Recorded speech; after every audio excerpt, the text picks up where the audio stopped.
আসসালামু আলাইকুম। আপনাদের সবাইকে স্বাগতম আফটার ইফেক্টের নতুন একটি ক্লাসে। আজকের ক্লাস টপিক হচ্ছে একটি ক্যারেক্টারকে কিভাবে আমরা অ্যানিমেশন করতে পারি। তাহলে চলুন শুরু করে নিই। আমরা ইনপুট প্যানেলে গিয়ে ডাবল ক্লিক করে আমাদের পিএসডি ফাইলটি ইনপুট করে নেব। ফুটেজ থেকে কম্পোজিশন রিটেন লেয়ার সিলেক্ট করে ইনপুট এডিটেবল লেয়ার স্টাইল ওকে। এরপর আমরা ডাবল ক্লিক করব। ডাবল ক্লিক করার পর আমাদের কম্পোজিশনটি অন হয়ে গেল।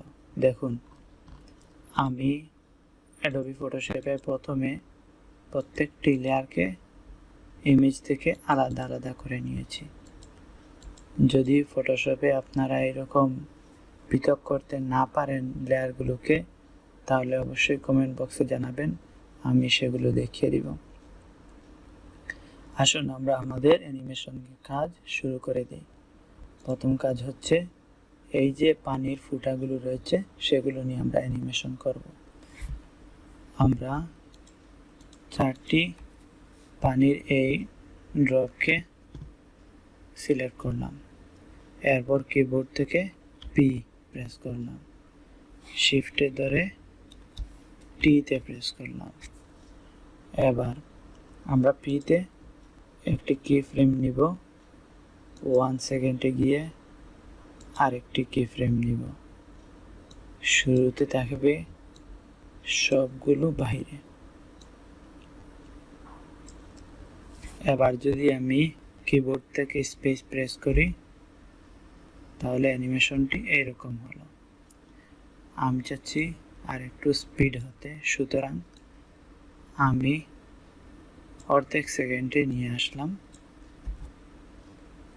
পানির ড্রপ আসলো। এবার পানির ড্রপটি যখন ছাতার উপর চলে আসবে ঠিক এই জায়গায়, তখন এই জায়গায় অপাসিটি একটি কি ফ্রেম নিয়ে নিলাম, শেষে এই জায়গায় একটি কি ফ্রেম নিলাম এবং শেষে হয়ে যাবে 0। তাহলে এরকম হলো। যদি এবার বেশি স্পিড মনে হয়, সবগুলো কি ফ্রেম সিলেক্ট করে আমরা একটু বাড়িয়ে দেব, তাহলে স্লোলি একটু।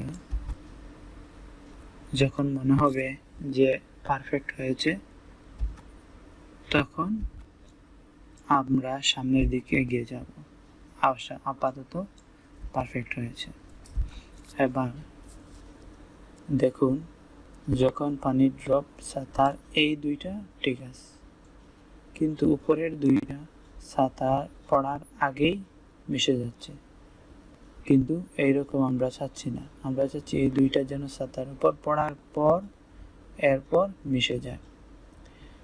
সুতরাং আমরা এবার এই লেয়ারটি সিলেক্ট করব। এই লেয়ারটি সিলেক্ট করে আমরা কি ফ্রেমে চলে যাব।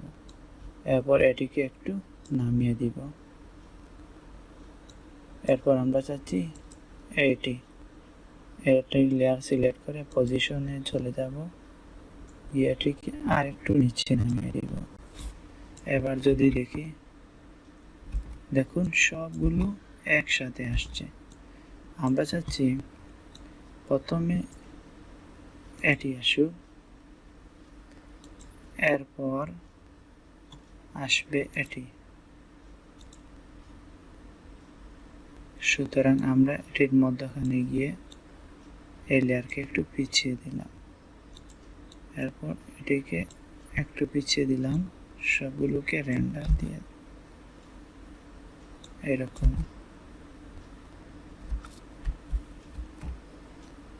যদি এরকম দেখতে সুন্দর না হয়, তাহলে এইরকম দিতে পারি। একটু আঁক পিচ করে দিবেন, এত বেশি আঁক পিচ করার কোনো প্রয়োজন নেই। আচ্ছা, এদিকে আমাদের ওয়ার্ক এরিয়াটি এন্ড করে দিব, এন্ড প্রেস করে 2 সেকেন্ডে।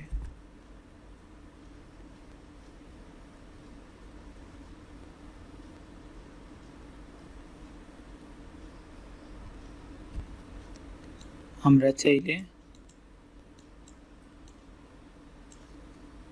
এটিকে আর একটু নিচে দিতে পারি, পজিশন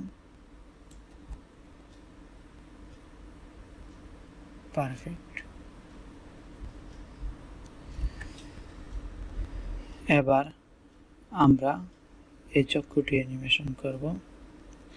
সেই জন্য এই জায়গায় যে বল রয়েছে, দেখুন এটি হচ্ছে এই ডান পাশেরটি। তো ডান পাশের ব্যাকগ্রাউন্ডটি আমরা কন্ট্রোল ডি দিয়ে আরেকটি লেয়ার বানিয়ে দিব, কপি করব। এরপর এই ব্যাকগ্রাউন্ডকে বলের উপর দিয়ে দিব। দেখুন এবার বল দেখা যাচ্ছে না। সুতরাং আমরা এবার বলকে ট্র্যাক মেটে গিয়ে আলফা মেট করে দিব। এবার দেখুন বল দেখা যাচ্ছে। ঠিক তেমনইভাবে এবার আমরা বাম পাশের চোখের বলের নিচের যে ব্যাকগ্রাউন্ড আছে সেটিকে কন্ট্রোল ডি দিয়ে ডুপ্লিকেট করব, সেটিকে উপরে তুলে দিব বলে।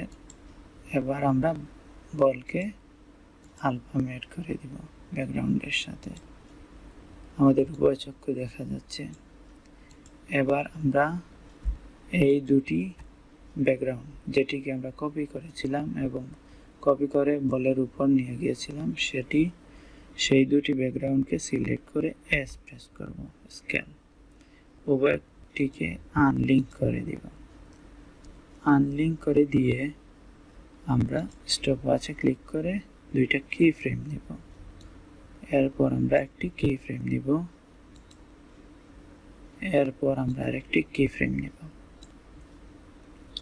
তাহলে আমাদের শুরুতে এবং শেষ পর্যন্ত যেরকম ছিল সেই রকম থাকবে, কিন্তু মধ্যখানে সেটি 1 হয়ে যাবে। 1 হয়ে গেলে দেখুন ব্যাকগ্রাউন্ড চোখটি মোজাইক নিয়েছে। আমরা যদি অ্যানিমেশনটি চালু করি, কিবোর্ড থেকে স্পেস প্রেস করে, তাহলে দেখুন আপাতত আমাদের অ্যানিমেশনটি দারুণ এরকম হয়েছে। এবার আমরা চাচ্ছি এই বলটি অ্যানিমেশন করব। সেই জন্য আমরা উভয় বলকে সিলেক্ট করব। সিলেক্ট করা শেষ হয়ে গেলে দেখুন একটিকে সিলেক্ট করেছি, এরপর কন্ট্রোল ধরে আরেকটি বল সিলেক্ট করেছি। সেটিকে আমরা পিতে প্রেস করে পজিশন অন করব। পজিশন অন করে একটি কি ফ্রেম নিয়ে নিব, এরপরে একটি কি ফ্রেম নিব, এরপরে একটি কি ফ্রেম নিব। যদি আপনি ভালো করে লক্ষ্য করে থাকেন তাহলে দেখবেন আমি এই 3টি কি ফ্রেম নেওয়ার সাথে সাথে নিচেরটিতেও 3টি কি ফ্রেম চলে আসলো, কিন্তু এই 3টি কি ফ্রেমের কোনোটিতেই আমি ভ্যালু পরিবর্তন করি নাই। এবার আমি মধ্যটিতে আসব। মধ্যটিতে এসে আমি এটিকে একটু উপরে নিয়ে নিব। বেশ উপর চলে গেছে, সেই হিসাবে আমি উভয়টিকে কন্ট্রোল দিয়ে আবার পুনরায় সিলেক্ট করে একটু নিচে নামিয়ে দিব। ভালো করে দেখতে চাইলে আমরা জুম করে দিতে পারি।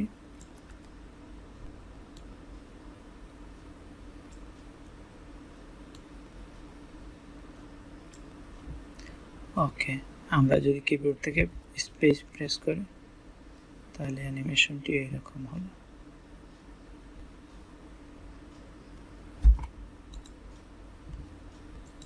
ফিট